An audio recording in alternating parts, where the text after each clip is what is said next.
Hello, everyone. I'm Tatevik Ayvazyan. I cannot tell you how embarrassingly excited I am to host this event, Inch by Inch, and this is IALA's first translation-focused event. So my name is Tatevik. I'm a writer and filmmaker. I'm on the board of IALA, and I'm here to introduce Inch by Inch, and in conversation with Garen Torikian, who is the founder of Inch Press, not Inch by Inch Press, Inch Press, and two fantastic translators, Jennifer and Armen, and you'll hear from them in a bit. Garen has been talking about this idea for some time, but he's a sort of a person who wouldn't do it unless it's 100% ready in his mind. We've had many conversations, but I cannot tell you how exciting it is to have these gorgeous issues to hold in my hands. Nothing like a physical book, nice colorful one to hold. Garen is a writer himself, Egyptian Armenian writer who crafts stories that examine the power dynamics between individuals, communities, and larger social entities. He also does some Western Armenian translations himself. His writing has appeared in Guernica, Electric Literature, Speak, Wasafiri. He's also a member of IALA. He's practically my boss at IALA Translation Committee. And I'm going to ask some questions, and we'll open the floor to the questions from the audience as well later on. Garen John, hello. How are you? Good. Okay, the question I couldn't wait to ask, inch, because if anyone from the audience doesn't speak Armenian, inch means what in Armenian? And there's a wordplay. Start with the name of your press. Sure. Yeah. Well, first, thank you for the intro. Thank you, Yala. Thank you, everyone who's watching. When I first thought of the idea, I knew I wanted something small, something that could be carried around, something that could be shared, something that could be given away. And so I wanted to like emphasize the dimension of the book. And then as I started to play around with a couple of ideas, I realized that it would just be very funny if, some child of Armenian parents was reading one of these and they were walking by and asking, Inch Gagatasko, what are you reading? And they would say inch, and then just have this kind of slapstick back and forth of like inch. And then once I made myself laugh with that, I was just convinced that this is absolutely the direction to go. And then another motto like I live my life by, which is kind of cheesy, is inch by inch. What is it? Yeah, inch by inch, life is very simple. Yard by yard, it's very hard. So just like incrementally doing something little by little, chipping away at it. Even though I maybe don't 100% adhere to that, I try at least to like align myself with that kind of philosophy. So it's a tiny project, it's a tiny press. And, I hope that it makes some impact on English readers of Armenian literature. So yeah, Inch just seemed to all come together for that. Thank you. And I'm curious, you always had the format in mind. You wanted short stories, simple, digestible pieces. Yeah. Why is it? Are you worried we cannot cope with heavier books, or is it easier to publish, or there's a lot of source material? All of the above. No, I think I think not that comprehension of like a collection of short stories is difficult, but I guess to take a step back, there's so I live in Brooklyn, and there's a fairly famous magazine called One Story, and they print out a new issue every few months. and it's basically the same. I mean, I took the concept from them. It's one issue, covers very plain, and in this one issue, it's just one short story, and hence the name One Story. And so I did a volunteer kind of program with them a little bit. I got to see how they kind of selected stories, did the printing, all that fun stuff. And yeah, I just kind of really glommed onto that idea of just doing a small kind of publication. I think also, yeah, definitely publishing costs are. I don't know who the audience is or what the audience is going to be. I think in the future, with enough like material, it could become like a thicker book, 10, 12 stories wide. Um, but yeah, I think the other part of that is like it it kind of alleviates the pressure on the translator to need to do um, a complete uh, book of fiction or a complete collection of short stories, um, because I also didn't know who my translators were going to be at the time. Mhm. Um, I didn't know if I would be. Ideally, I would lean towards translators who maybe might be newer to translation, and this is their first step to uh, getting published. But conversely, I thought maybe more established translators who were looking for things to show publishers, like, okay, I'm going to pitch you this book of 10 stories and you can read one of those stories like right Mhm. now, like here's Inch, just take it. So it's kind of like just made sense in that context. But yeah, I guess if I yeah, the most honest answer does end up coming down to like printing and costs and Mhm. shipping and things like that. It's the other than the translators, the printer and the cover designer, like everything else is me. So um this Yeah, is and I have to say absolutely that, my first time, yeah, doing this. So yeah, and if you don't have the copies, they are so affordable. I had coffee in Camden Market the other day, which was more expensive than one of one of these precious translations. Garen, you sort of started answering my next question. I want to ask about the curation process. So do you have the pieces you want to translate first and match with translators, or you have translators and you work with them to pick the pieces? So can you talk us through that? yeah, definitely. Yeah, it's definitely more aligned in the second one. I've worked or I've read, I guess, pieces that I've read publications that kind of, if they're not all from one author, then they center around a theme. So I kind of wanted to play with that idea. Actually, Jennifer helped out with the initial kind of process of doing like a collection of comedies, right? So the first few issues would kind of be satire or black comedies written in the Armenian language. Um, but as time went on, I think longer term, I just want to find people who are doing the work, and whatever work they're passionate about, I'm more than happy to print, publish, distribute. And yeah, I would prefer, I think a lot of like, I've worked not in, but around kind of traditional publishing houses. And I think they have a market focus that I am either not interested in or completely lack.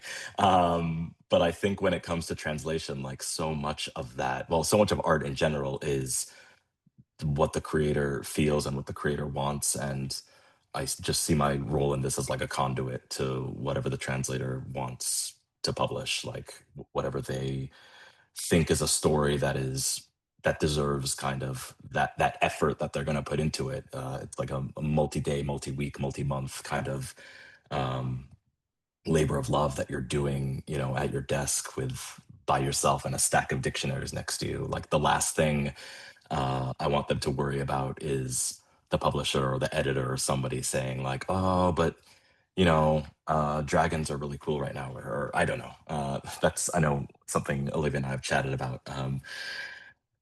Whatever the prevailing like hot topic is not and never has really been interesting to me. So um, yeah, I'm just for me, for my sake, I'm excited to just find authors that and works that I don't know about, and like if that's the bar basically. If I think it, or even if you pitch it to me as something that's interesting, I'm on board. I'm very easy. Well, it sounds like some wonderful matchmaking exercise of Yeah, an author and a translator, or a piece and yeah, a translator. You did it very well.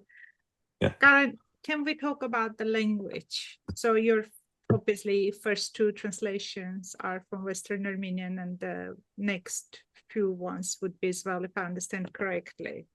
Mhm. And you're yourself a Western Armenian speaker and translator.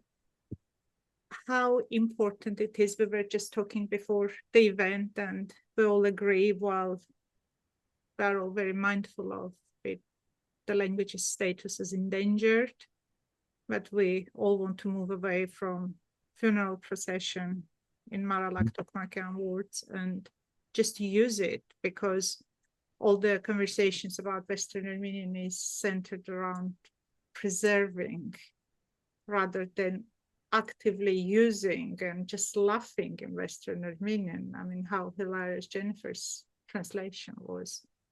What are your thoughts, your views on this? Um, yeah, it's interesting. I guess I am a recent agreeer of this idea that Western Armenian is not a cold, dead thing. Maral's piece, I know Tamar Boyajan's writing currently in Western Armenian. There's a group in New York, the Armenian Creatives, that prints out modern Armenian, like people writing in Armenian today, not 100 years, 150 years ago. Um, it's a complicated question that I could babble on about for the rest of this panel, but I think ultimately, like, the further we get away from the past, the harder it becomes to work, understand, enjoy that language. Um, and there isn't really a lot of institutions or um, organizations that are kind of promoting, advancing, and pushing that, both the older works and the more recent modern works. So, um, yeah, in a nutshell, like I think, and there's no like monolithic version of Western Armenian either, right? It's you know, we might think, or maybe I used to definitely think it's kind of a thing that finished like at 1918, like that's it. You have now this Western Armenian spoken by the diaspora and this Eastern Armenian that lives on in the state of Armenia and continues and thrives as it should, right? But then Western Armenian kind of evolves in all these different branches and all these different kind of fractals, depending on where the author landed, right? Whether they went to Argentina or Canada, France, Egypt, Lebanon, like Western Armenian isn't one thing. And I think that diversity, that confusing, messy, like evolution is extremely interesting. And yeah, I guess,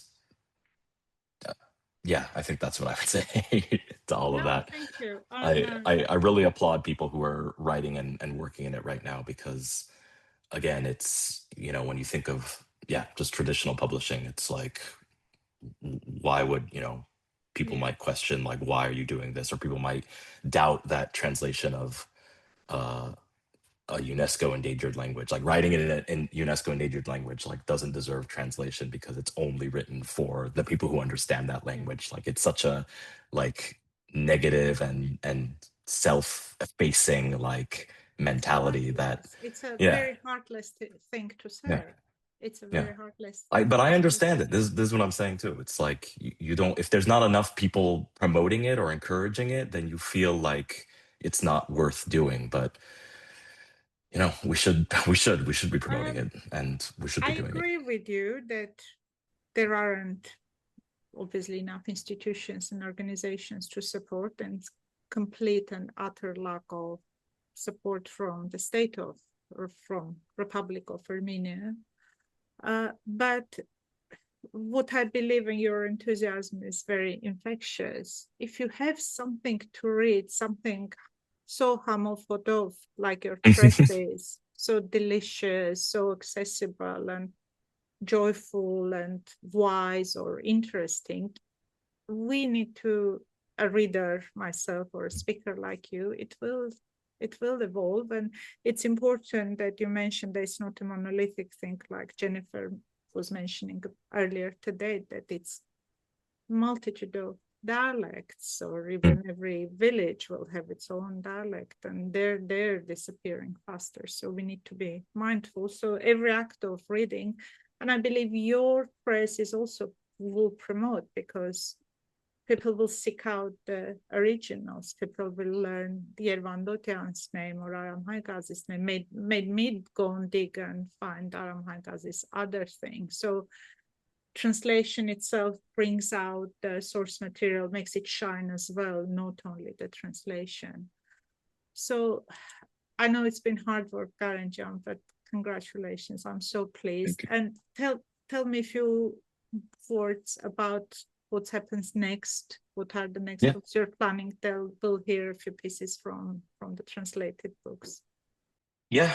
Yeah, when I started this also, I like tried to keep to a schedule of doing like 4 issues a year, and I kept it on the solstices, right? Like summer, winter, fall, spring. So that's like something I got a late start this year, so I'm going to try to do that better for 2026. But yeah, I've got about 2 or 3, I'm working with 2 or 3 different projects that'll be coming out early throughout 2026. And then I was just talking to Armen earlier today, and you actually. I sent the same list. I have this like wish list. This is this dream list of when I was in graduate school, I compiled like a spreadsheet of Western Armenian writers who had either never been translated or were rarely translated. And so I'd love to like clean that list up, put that on the website, and I don't know, encourage translators to just if they respond to one of those names or they know those works, to just write me an email and submit, and hopefully we can work something out. I plan on doing this. It was the first issue was the hardest, but I've only done the second one after that. But once you have the templates, and once you connect with the bookstores, and once you connect with the publisher, like it's I don't want to say it's easy, but it's much simpler. So I have like a more like assembly line, like streamlined version of when things need to happen, how much things cost, when things need to get mailed, and so on and so forth. So yeah, I think 2026 this is just the beginning, and I think 2026 is going to be an even bigger year. Great. So I hope our audience is listening, and they'll be bombarding you with ideas and suggestions. You might regret it, hopefully.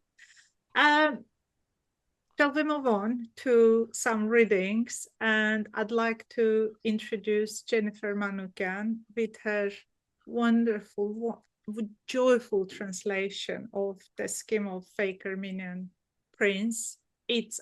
Please go and read it. It's something else. Jennifer is an absolutely multi-talented person. I have the honor of being on the same translation committee with in IALA. She's also the co-founder of Kesaria Armenian Research and Academic Services, which is a research, translation, and editorial company. She holds a PhD in Near Eastern Languages and Cultures from UCLA, and has worked as a literary translator from Western Armenian for over a decade. And Jennifer is also involved with IALA as a mentor as well, 2 times mentor, I know. Jennifer, we were talking about how one becomes a translator earlier, how you end up being a translator. So do you want to say a few words about your background, and then introduce the piece, please, and then we'll hear your reading. Welcome. Thank you. So I came to Armenian late in life. I didn't grow up in an Armenian-speaking household. And I learned Armenian as a college student. So I learned it at the same place that Armen learned, at Rutgers University in New Jersey. And my introduction to Armenian was to the written language, and it was through a teacher who had a vast knowledge of Armenian literature and who had the excitement to share it with students. He did have an Armenian upbringing, an Armenian education. He came from Aleppo, from Syria in the 1960s, and he taught Western Armenian at Rutgers for 30 years. So I benefited a lot from his expertise, from his apprenticeship. I was after I finished the 2-year class, I would sit in the student center with him, and we would pore over these texts together. And it was through that really hands-on training where I could ask questions, and I could ask why, and all of these different things that are so important early on for somebody not only new to the rhythms of the language, but new to the idioms, new to varieties of Armenian. I had somebody to go to ask all of those questions, and it's something that I still, not only something that I'm still grateful for today, but it's through those stories and those conversations that what am I trying to say? I still draw on those lessons to this day when I'm translating. So wonderful. since then, I decided to go into Armenian studies. So I have gotten a chance to read the vast corpus that exists, starting from the mid-19th century all the way to the present day, and to see how many really distinct voices there are in the Armenian literary tradition, ones who might not have necessarily entered the Armenian literary canon, but who still somehow got themselves published, and whose works we thankfully can access today through this massive digitization project that the National Library of Armenia has undertaken, and the Mkhitaryan congregation in Vienna has contributed to, and many, many other institutions around the world. So it's a really exciting time to be interested in Armenian literature because of how much exists at your fingertips, and how much is slowly but surely coming out in translation. It's great. That's great to hear. Jennifer, tell me about your choice of the piece. Was it your suggestion? Why this particular piece? And maybe a few words about the background and about Sure. Odian as well. So I should say that the title that I gave it is an invention of my own. So this is a section of a much larger piece. This is a section of a travelogue called Dasna Yergubitari Bolsan Tours, 12 years outside of Istanbul. And this was a translation that I had been working on. I planned to undertake the entire translation. I got through my entire first draft, and I learned that another translator, my mentor at Columbia during my master's, Nanur Kebranian, was much, much closer to her finalized translation of the same book, which everybody can read. It came out through Gomidas Press last spring.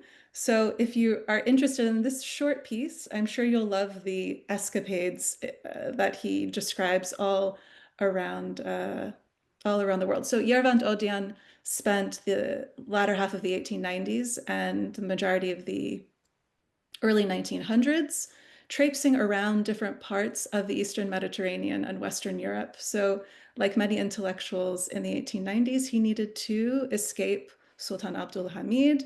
He was a writer, he was a journalist, and he feared that that would lead him to a dark fate. So he left, he spent time in Egypt, he spent time in London, Paris, Vienna, and other parts of the world, sort of waiting out for the regime change. The part that I translated was a section of his time in Paris, where he's working for this very eccentric character who goes by many names. This prince, the fake Armenian prince of the title, was a Bolsahai. He was an Armenian from Istanbul. He was born in the 1830s. He trained as a priest at the Mkhitaryan monastery in Venice.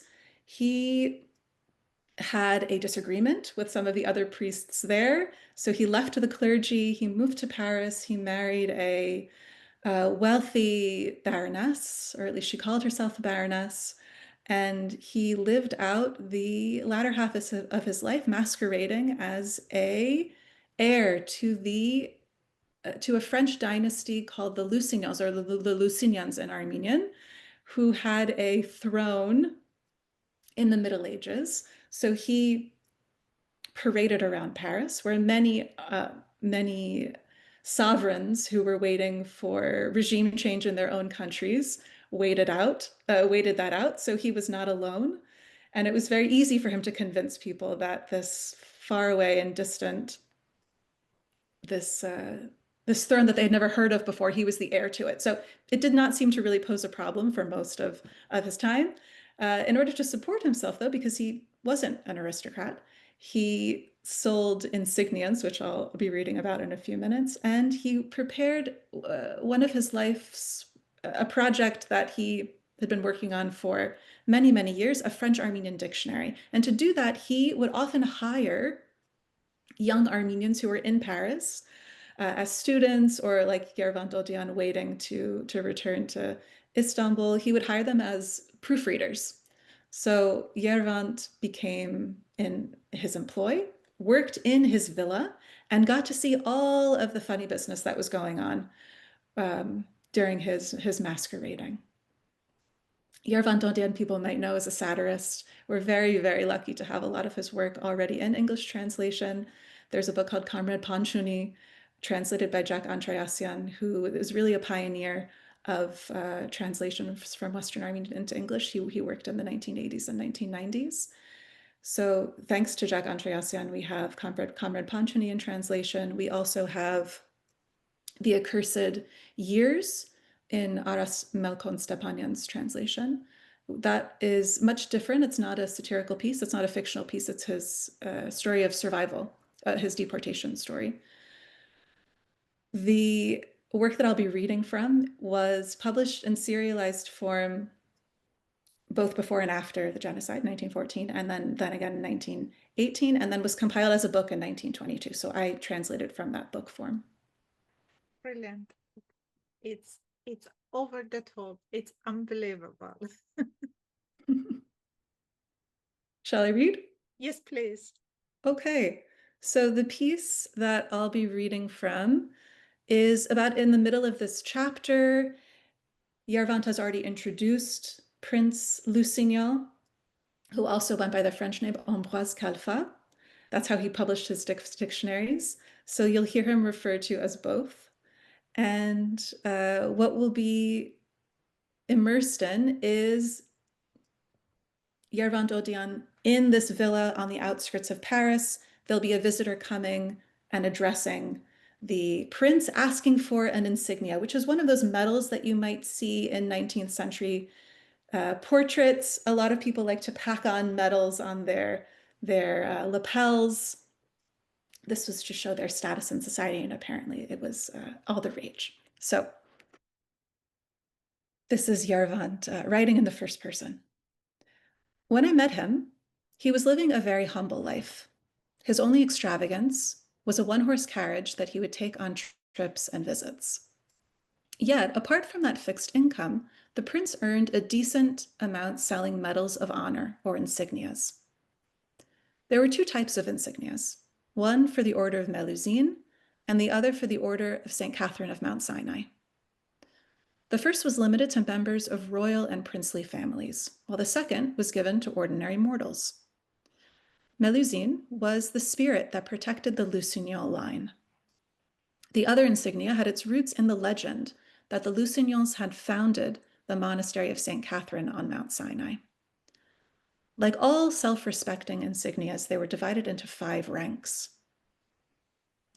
It might seem strange to readers when I say that people from France and elsewhere applied constantly for an insignia.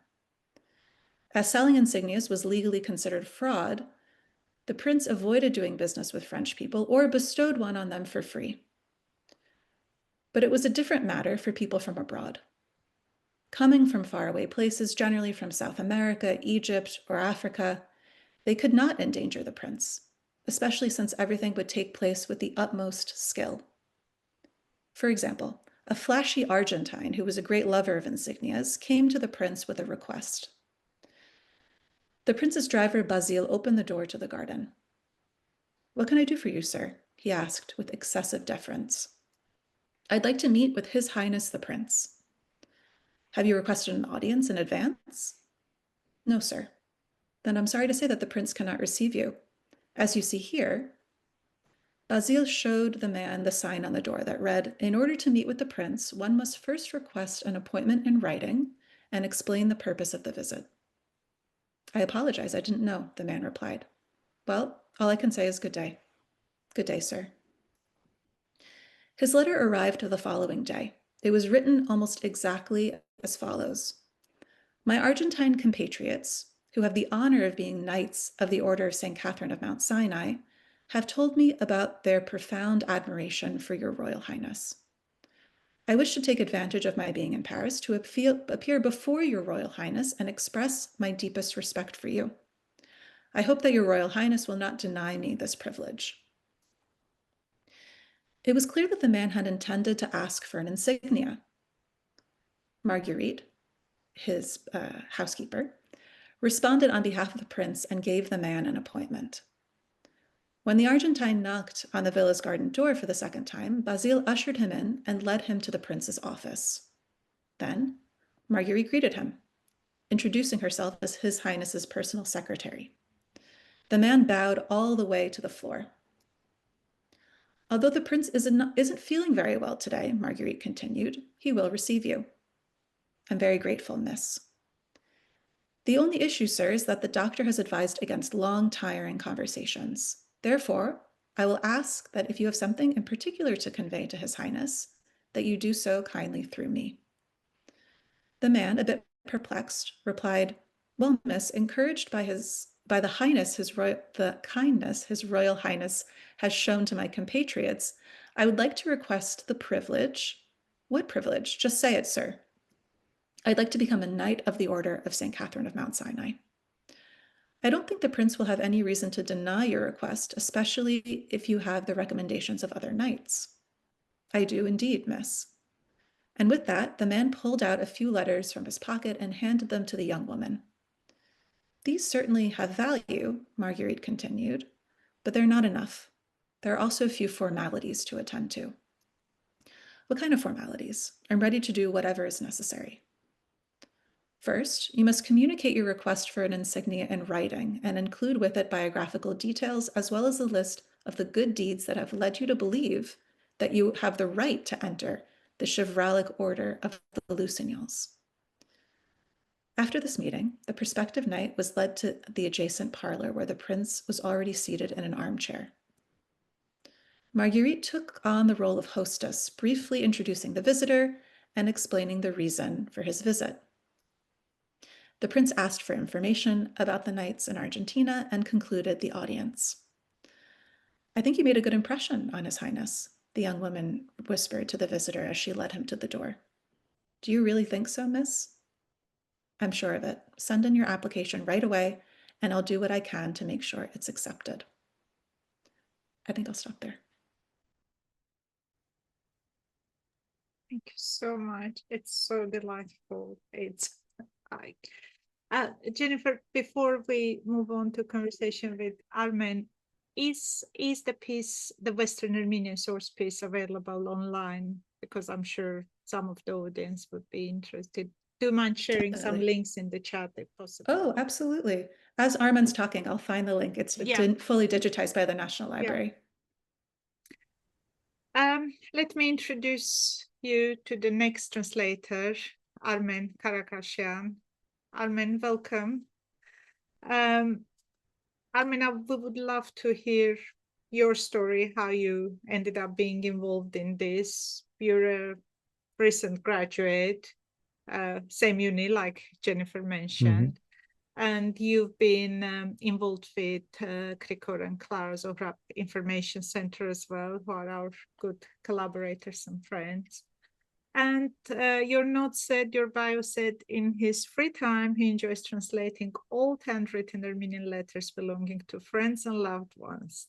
That's, you're not making your life easy. No, definitely not. Armen, tell us what was your journey to end up here and translating this piece? Yeah, so I did grow up in an Armenian speaking household, but it wasn't really expected of me to speak Armenian and or to just kind of assimilate in terms of speaking English in school. And when I came to college and I learned that we had Western Armenian class at Rutgers, I took full advantage and I studied Western Armenian under Jennifer for a year in a formal class setting. And then I am very grateful that Jennifer was able to offer personal lessons or like private lessons after the class was over. And between me ending the course and getting lessons from Jennifer, like you mentioned, I completed a summer internship at the Krikor and Clara Zahra Information Center in New York. And that's actually where I got the source text, Garod.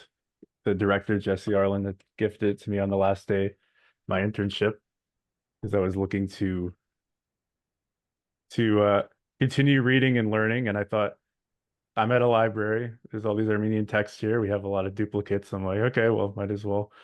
And so he offered it to me. And when I started the project, I was looking to just learn Armenian, and I thought it would be very helpful to write it out in the English and reflect on it later, and it just to organize my thoughts, just to translate it and write it out, because I was still a little slow with reading. And Jennifer helped me through that while I was taking classes at Rutgers related to my major and all that.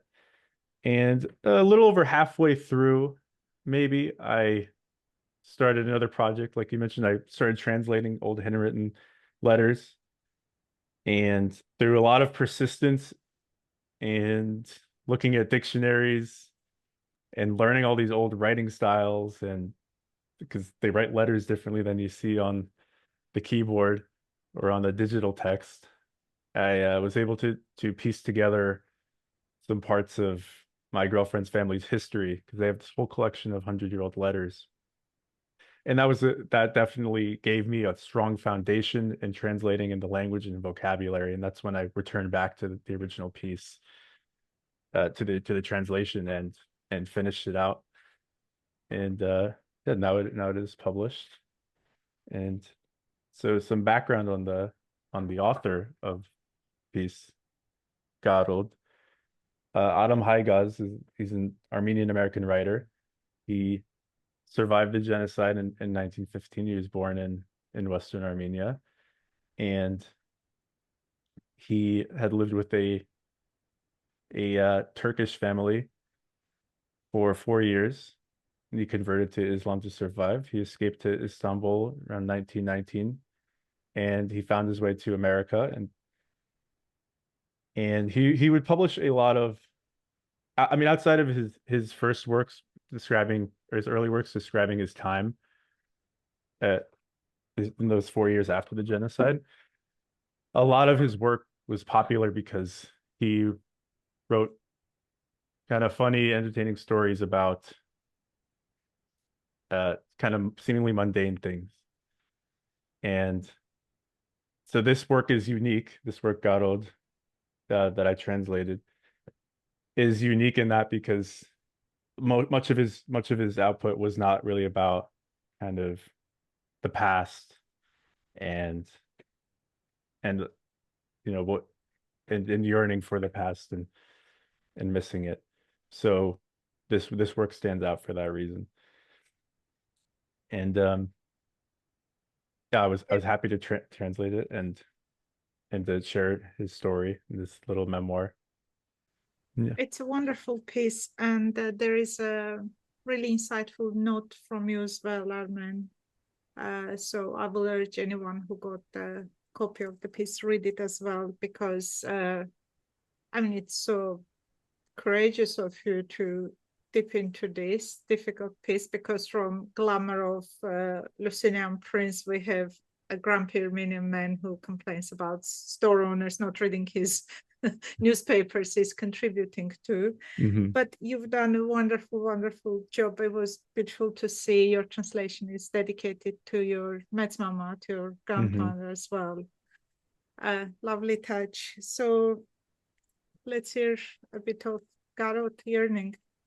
Sure, I can start. So I'll start at a point in the translation where he went to the store with his family and he found wheat seeds, and it stirred something in him, which we will get to later in the translation. And so now he's returned to home. So that is the context for this section. After arriving home, while my wife and daughter were busy putting away what we bought, I went to the garden and spread the seeds in my yard.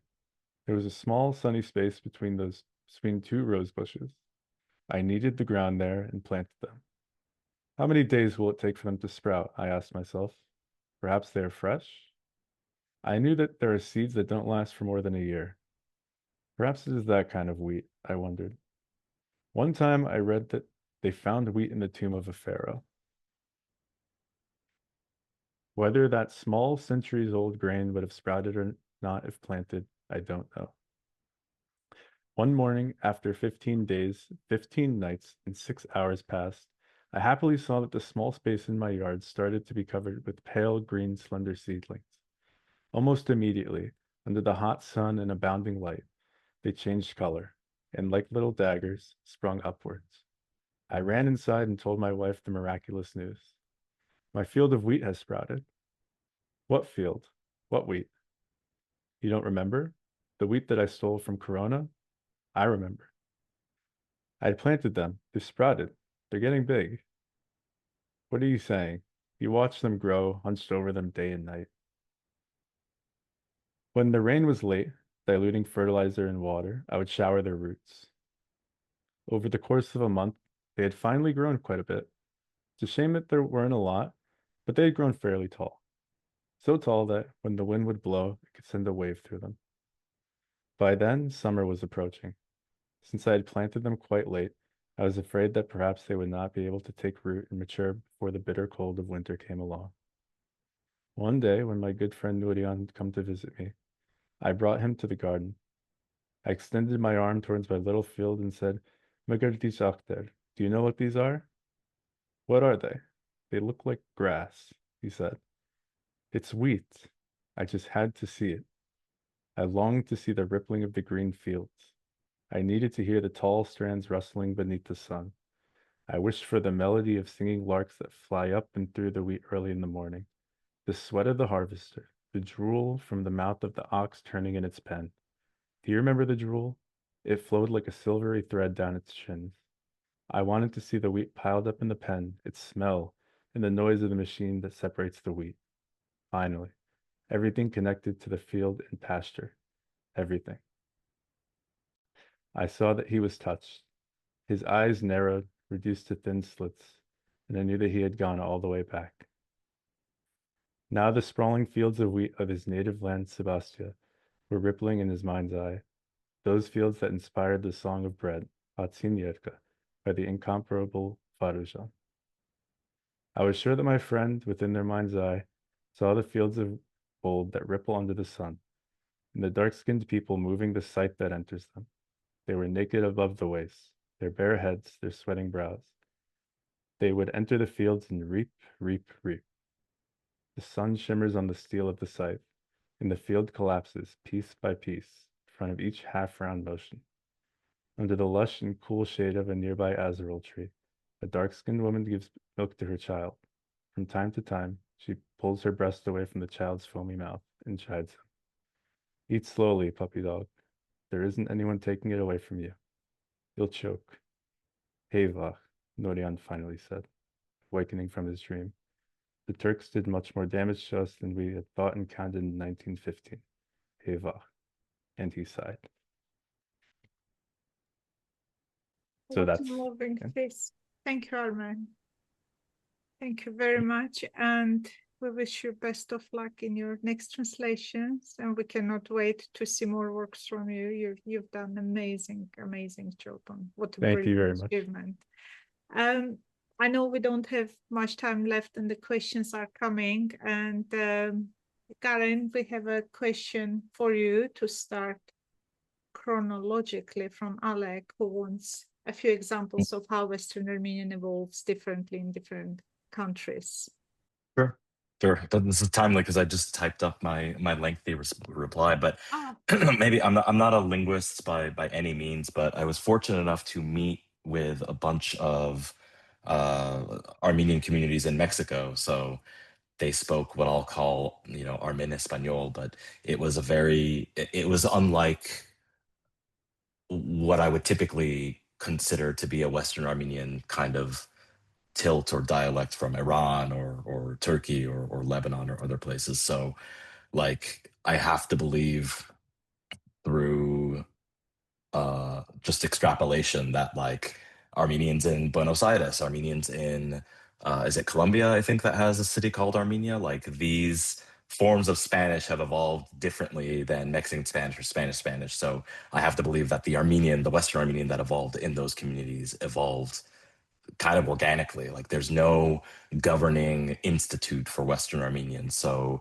a Canadian French speaker in Montreal might have a different vocabulary or different enunciation than a French Armenian in Marseille. Like I don't have the data or the academic proof for this, but it's something that I just believe just because of how languages and the influence of like surrounding states like affect that. Yeah. Thank you. And Jennifer, there's a question for you from Kohar Khachatrian, who is asking about what were your challenges translating the piece? Sure. The hardest part for me was trying to convey the humor of the Armenian in English, because it required that I distance myself much more than I typically would from the source text. Because it's a very different kind of humor, and the formulations, the phrasing, all of the way that jokes are expressed in Armenian. If I were to replicate that, even syntactically, or if I were to replicate that using the exact words I found in the Armenian, it wouldn't land in the same way. So it required a lot of time away from the text and a lot of reading in English. So this is something that I am becoming more and more aware of how important it is to read widely in the language, in the target text, in the language that you're translating into, because it's only through that I mean, I'm a native speaker of English, but it's only through reading in the genre that you're translating into that you're more surrounded by the ways, the genre conventions, and even by reading satire in English, you tap into a certain way of expression that isn't part of my everyday life as an English speaker. So that's how I overcame that challenge, but it was something that I hadn't anticipated when I started the text. Thank you, Jennifer. And Armen, the same question from Gohar to you as well. And she's asking both of you, what were your general approaches to translation? So I can talk about some challenges, which were maintaining the conversational tone of Haigaz's writing. So in the first draft, very, very literal, and then making it more palatable to English in the subsequent drafts, but also keeping that conversational tone. And so I left a lot of irregular punctuation if you look at the translation, and just to maintain that. That was certainly a challenge. And there was also, since I'm new to Armenian relatively, and I'm not too familiar with a lot of the a lot of idiomatic phrases or sayings. So, but I wasn't afraid to ask for help with those. Definitely, for the sake of the text, gotta get some assistance because there was a weak spot, and I learned a lot. I learned a lot about the idioms and how to spot them and not make the mistake of translating them very literally. Yeah, that's For a short text, your translation had such huge amount of references and names and poetry references and colloquial expressions. So you tackled it beautifully. Is there anything you, Jennifer and Armen, you want to add to approach the translation? so. I want to emphasize for both. Oh, go ahead, Armen. Oh no, I was just going to ask for clarification. I didn't come through clearly. What are your approaches to translation generally? How do you approach text? I took guidance and advice from Jennifer on having 4 drafts, which took time, but it was worth it to polish things. And like I said, first draft was very literal, and then well, I don't want to speak for Jennifer's method or anything, but I mostly I followed a lot of her advice, so maybe she could share more the approach.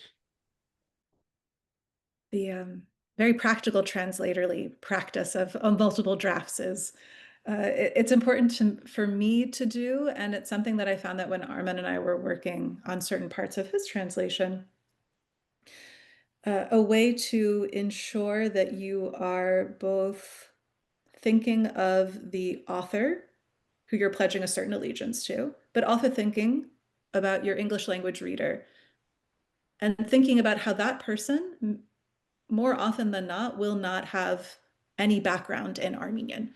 If you are an Armenian reader who are somebody who is reading the English translation with a knowledge of Armenian, oftentimes if you're reading a text where the translator has stayed very, very close to the formulations of Armenian, you'll be able to understand why they're using a certain preposition or what this literal translation into English might be. But that's not the case for many people who are coming to these works without a basis in Armenian. So that 4 draft phase that Armen was talking about is a way that I can ensure that I am producing a translation that can be appreciated in the way that I would like it to be by the largest panoply of readers. One thing I would want to add, though, and this is the case both for my translation and for Armen's translation, is how much translation is also inherently going to involve research. So you heard Armen mention Hatsin Yerke. That wasn't something that the English language reader would be able to know. Haigaz did gloss it a little bit, mention Tatevik Ayvazyan, but the significance of what that poetry collection is all about is something that would require, first, the translator to know what's going on. So it would require somebody to look into what that reference even was, if Tatevik Ayvazyan wasn't mentioned alongside it, what the significance of that reference in the context of the story is. So there's a lot of digging in translating not just historical texts. I happen to like translating historical texts, but even contemporary works too. Research in order to be able to serve your reader in the best way, sometimes with a footnote, sometimes with a gloss. There are a variety of ways of doing it, but the translator first needs to know what's going on. So there's a whole additional step that's required. Thank you. Thank you. There is a lot of lovely detail which it crossed my mind. I know what's Hatsin Yerke, but would an English reader, an American reader be familiar? But this is the joy of reading, isn't it? Opening up new world. And what's wonderful in your translation, you add a piece of you, something else which makes the work shine even more. There are a few more questions for you, Garen, in the chat, which I believe you answered. So if anyone is interested, I'll just mention it very quickly. So there was a question about having PDFs and bilingual editions, Garen, and you're promising all of Yeah. this? I'm promising all these things. No, I had originally conceived of doing like an online publication of the texts in addition to the print. Like it would be print, and then a month later I'd put it online. I kind of backed away, A, because of time, but B, because I love books and I love paper, and I was like, well, they're pretty easy to carry around. But if there's interest for it, I'll have to talk to the translators and see if they'd be up for that. And then in terms of bilingual edition, yeah, that is definitely something I had originally wanted to do, but also backed away from because of costs. Like, it's now you're not printing one story, you're printing two stories. And I would love, like, ideally to do, eventually, I hope to do a collection, like volume 1, like 8 issues, as like a quote unquote proper book.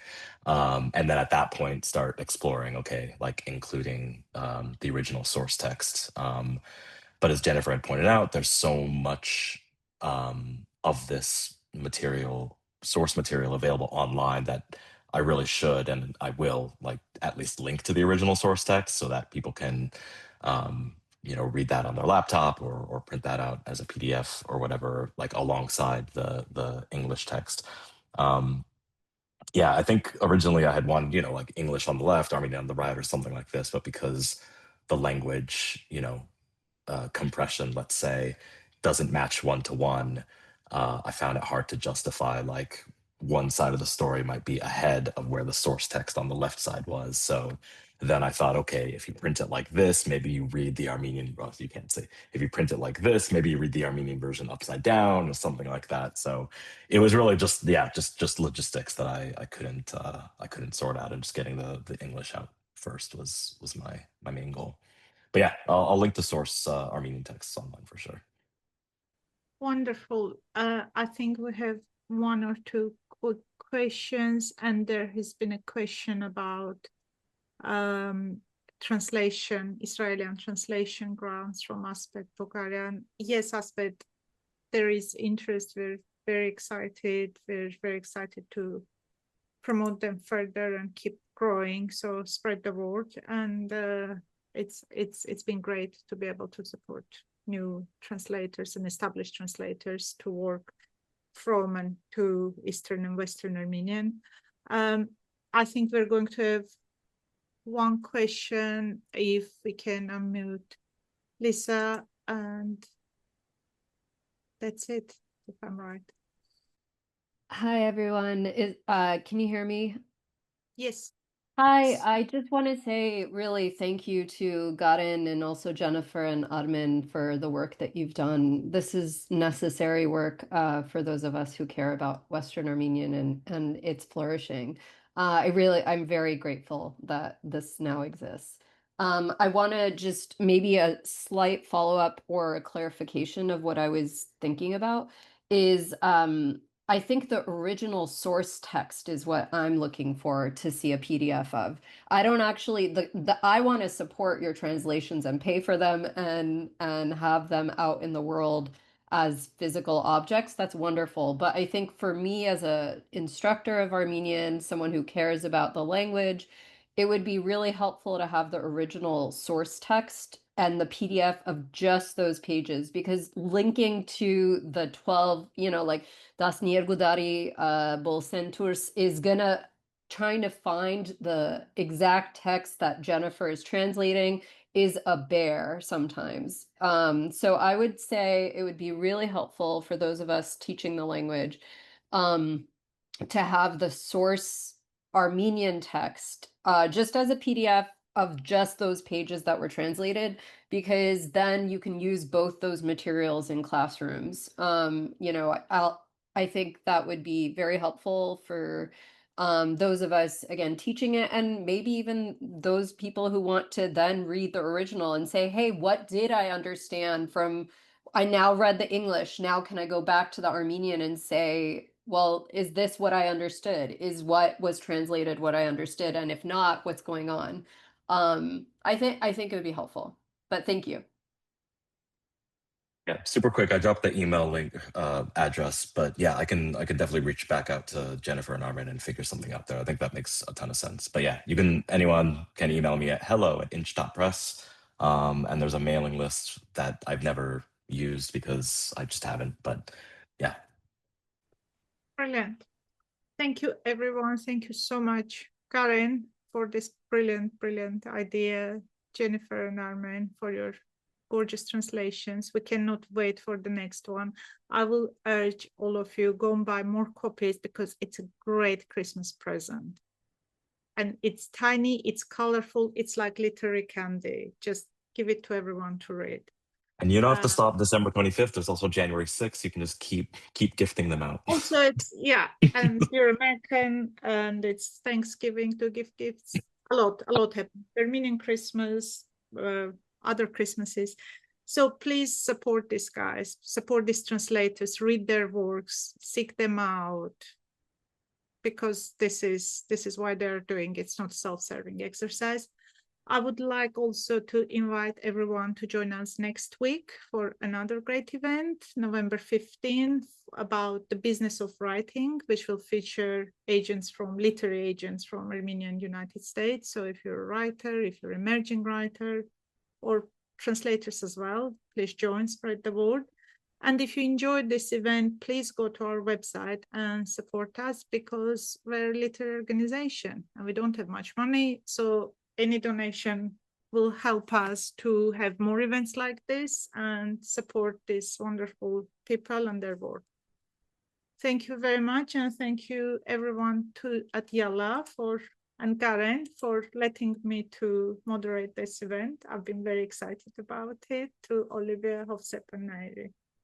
Thank you. Bye-bye.